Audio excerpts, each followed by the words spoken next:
Hi friends, எப்போதுமே இட்லி தோசைக்கு வந்து சட்னியே பண்ணிகிட்ருக்கோமேன்னு சொல்லிட்டு இன்றைக்கி துவரம்பருப்பு வச்சு சாம்பார் தான் பண்ணியிருந்தேன்.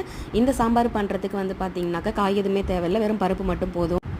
பருப்பை வந்து ஒரு 10 நிமிஷம் போல் நல்லா கழுவிட்டு ஊற வச்சுட்டு இதுக்கு வந்து பார்த்திங்கன்னா 2 தக்காளி, ஒரு வெங்காயம், ஒரு பச்சை மிளகா மட்டும் போதும். எல்லாத்தையும் நல்லா பொடியாக கட் பண்ணிவிட்டு ஊற வச்சுருக்கிற பருப்பு கூட வந்து சேர்த்துக்கலாம். ஒரு குட்டி குக்கரில் எல்லாத்தையும் போட்டுட்டு இதுக்கு தேவையான அளவு உப்பு, மஞ்சள் தூள், நம்ம வீட்டில் ரெடி பண்ண சாம்பார் தூள், உங்களோட காரத்துக்கு தேவை நீங்கள் சேர்த்துக்கோங்க. இது கூடவே கொஞ்சமாக எண்ணெய் சேர்த்துக்கோங்க, பருப்பு சீக்கிரமாக வெந்துடும். எல்லாத்தையும் நல்லா கலந்து விட்டுட்டு குக்கரை மூடி வச்சு கம்ப்ளீட்டாக லோ ஃப்ளேம்லேயே வச்சு ஒரு 2 விசில் விட்டு எடுத்துக்கணும். 2 விசில்லே வந்து பார்த்திங்கன்னா பருப்பு நல்லா சூப்பராக வெந்துடும். அதுக்கப்புறம் வந்து பார்த்திங்கன்னா கொஞ்சமாக எண்ணெய் சேர்த்து கடுகு, உளுத்தம் பருப்பு, கொஞ்சமாக சீரகம், பருப்பு சாம்பார் அப்படின்றதுனால கண்டிப்பாக வந்து பெருங்காயத்தூளும் சேர்த்துக்கோங்க. உங்களுக்கு பிடிக்கும் அப்படின்னா நிறையா கூட சேர்த்துக்கோங்க. கூடவே கருவேப்பிலெல்லாம் சேர்த்துட்டு நல்லா அந்த தாளிப்பு கொடுத்துட்டோம் அப்படின்னாக்கா சூப்பரான சாம்பார் ரெடி. நல்லா ஒரு கொதி வந்ததுக்கப்புறம் கொஞ்சமாக மல்லி இலை தூவிக்கலாம். வீடியோ பிடிச்சிருந்தா சப்ஸ்கிரைப்